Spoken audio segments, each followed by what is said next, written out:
Right, welcome to part 6 of the walkthrough time.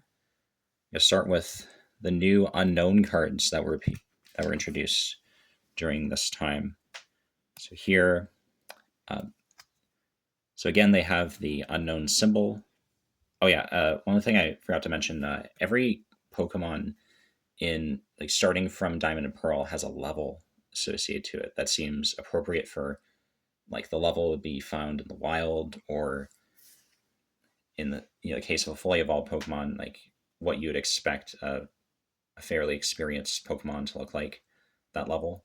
So these unknown are found in Slaceon Ruins, a fairly low level, so level 16 is appropriate for that. So they have these names, which, yeah, if you have certain unknown, you can activate these powers. Some of these are actually very good and were used in competitive decks. It's more Smeargle cards, searching for energy in this case. And then this Porygon Z continues the trend of conversion, so you can switch its type to the discarded energy, similar to what we saw previously with Porygon. Around this era, these cards started introducing, so you started getting cards with items attached to them that I think functioned very similar to Pokepowers, Pokebodies. Yeah, so this is a promo that has the two. It's pretty interesting a pretty interesting promo. Like, there's no reason why Darkrai would have Enigma Berry. I mean, it doesn't seem like it reflects the character that much, but we'll see with later items. There are some where it matches up with what the character would be expected to have. And the attacks on this are cool. Those are the signature attacks of Palkia and Dialga, the mascots for the Gen 4 games. For Dialga, it holds an Advent Orb, which is exactly what you'd expect it to hold. It comes at level 63. This is a Hollow Bleed. Try to catch that. You can see the hollow on the card as well as in the frame of the box. So they had these earlier, but this is the first one I include in my collection.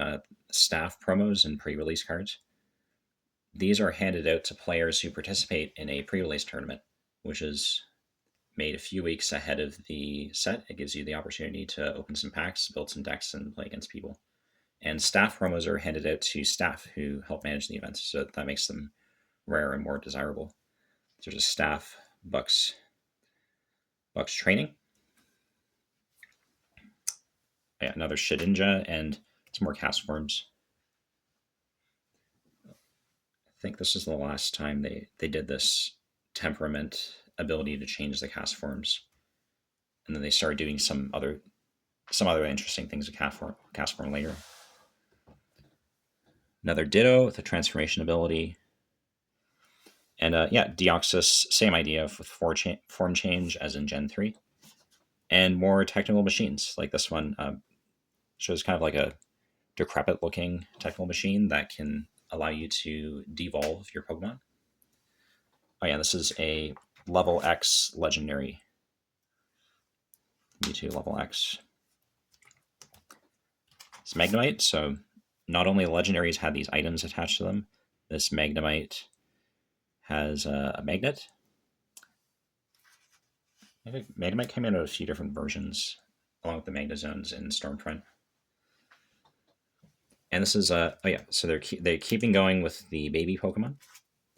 This baby Pokemon has both a Pokepower, Pokebody, and a free attack. A lot of these baby Pokemon had attacks they could use without cost. It's pretty cool. And starting from Stormfront, they had shiny Pokemon, which were slight variations of cards included in the set. So like this Drifloon, for example, has this version. So they mostly go together. Like the attacks on this are fairly unimpressive, but it's shiny, which makes it desirable. most of them were unevolved Pokemon, except for one, which we'll get to later.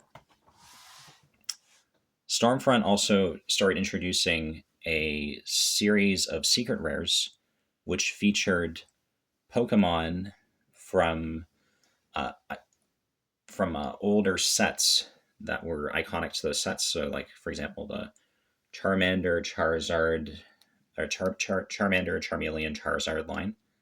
I also have the Charmander. I'll grab that actually.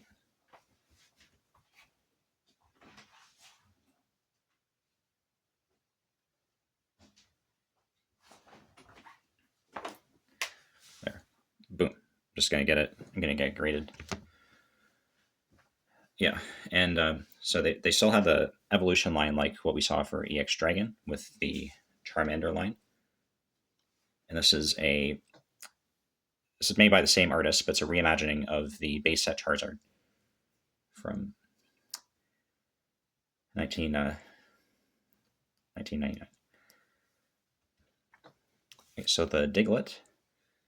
Oh yeah, they made a series of promos after Stormfront called Pokemon Rumble. So we can see there's a legendary. There is a fully evolved Pokemon. There's a first stage Pokemon, and these are just shots taken from the game with these characters.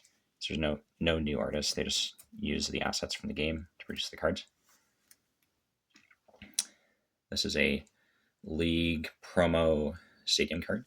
So you can see the new theme for stadium cards. Oh, yeah, we saw like a few changes with Gen 3, but now there's bigger text denoting the different categories, which is fun. So it's not trainer and then stadium like it was for Gen 2 and then Gen 3. We get more fossil cards. So same as what we saw in Gen 3. These don't need the mysterious fossil. These need a specific fossil card to evolve from. All right, moving on to Platinum. Platinum started introducing SP Pokemon, include with Team Galactic's Pokemon, and they designed these cards to go along with Team Galactic decks, like this Power Spray, which acts a little bit like a Yu-Gi-Oh card, which you can use, or a trap card from Yu-Gi-Oh, which you can use during your opponent's turn. Now we're getting into some Pokemon SP. This is a Toxicroak G.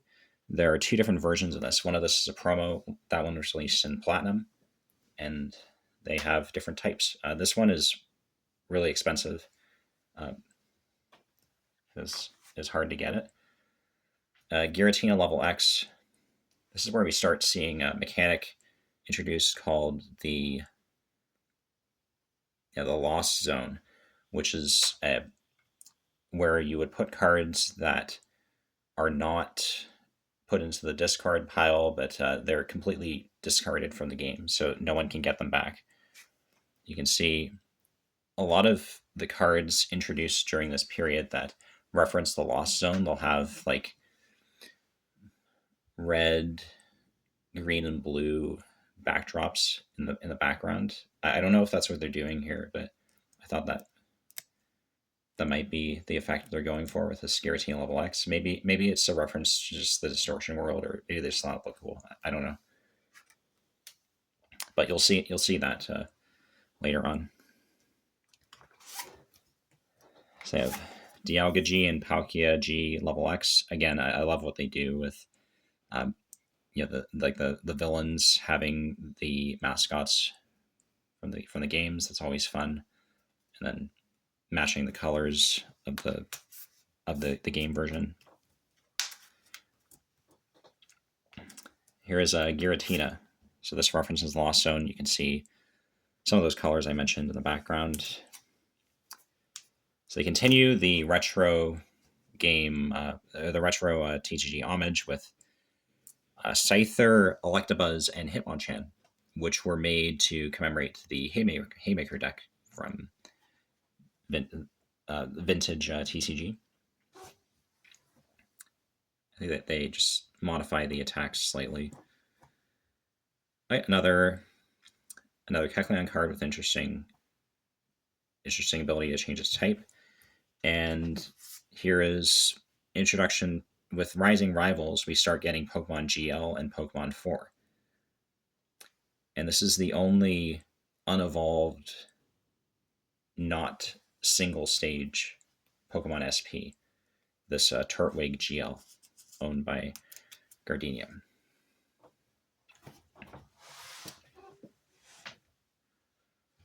All Pokemon SP were basic Pokemon, which allowed Alakazam to come back with Alakazam 4, owned by Lucian, and it got a level X version. We get more Pokemon who are owned by. Oh yeah, so while Toxicroak was owned by the same person, the Saturn from Team Galactic, we see Team Galactic's Bronzong and the Elite Four Bronzong, which are different types, but are not owned by the same character. Also notice Team Galactic refers to all the members. So we saw Saturn and now Jupiter.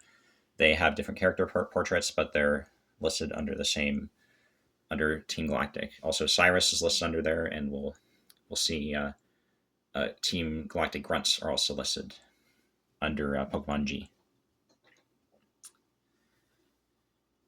Rising Rivals also had these Rotom cards with the Shattered Ice Holofoil again, and a supporter card which shows, Charon's Choice allows you to switch Rotoms, which mimics the effect for Rotom to be able to change to different forms using the special room, which you access with the Seeker Key. Here's another technical machine, but this is specifically for Pokemon SP.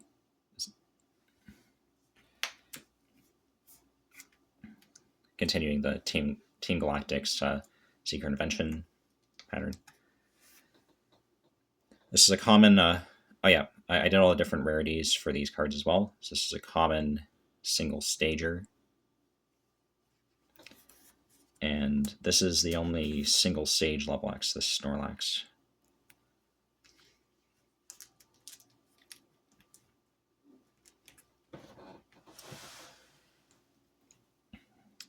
Rising Rivals, we get this recreation of the Pikachu from base set.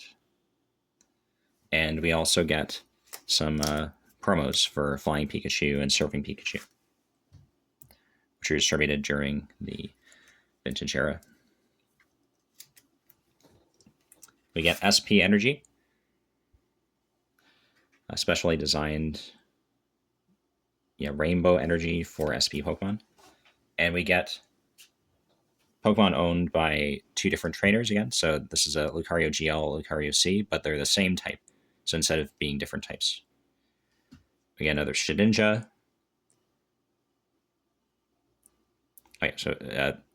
Similar effect to what we saw with Wonder Guard, but here the difference is if they have Poke Powers or Poke Bodies, they can't damage it. They gave us Cynthia Rayquaza, which is awesome. I love all the creativity they have in making these Pokemon choices. And they gave Cyrus an Absol. And this is actually something that he could have had in the games. So I found it interesting that some of these Pokemon choices, like the Rayquaza, that's not possible to actually have in the game because it's outside the Platinum Pokedex. But he could have had an Absol, and it seems like an appropriate choice for him. That's cool. Palmer actually did have a Regigigas in his second fight. It's cool seeing a rare. That's a rare legendary. It's normally non-holo. And then for the factory brain, some of the factory brains, they don't have set teams. Like Thornton is the leader of the Battle Factory. So his team rotates every match, and Argenta, her team is selected based on the type that you choose for her. So they had to invent some teams for them. So like Thornton was given Scarry and Electivire. Argenta was given Butterfree and Driftbloom. It's those seem like appropriate choices for them. Again, I love the creativity they put into that. And yeah, here you see that Electivire has both an SP level X form and a normal level X form. This is a League promo, Butterfree. Then we have from Supreme Victors, which is where the Pokemon FB for the Frontier Brains and the Pokemon C were introduced. We have the Shiny Milotic, which is the only fully evolved Shiny that corresponds very closely to this. If you match the two pictures together, you get almost connecting artwork. And we get an Articuno referencing a promo distributed during that time. Then we get another Pokemon tool. This is what they look like during this period. And we get some Burmy cards where the Grass Cloak has the same attack energy here, but the Trash Cloak, it's a grass type and has a steel type energy. And because they're bug Pokemon and it's referencing the interesting Orbidam evolution mechanics, they can evolve during the turn when you play them. All right, we'll pick this up with part 7 next time.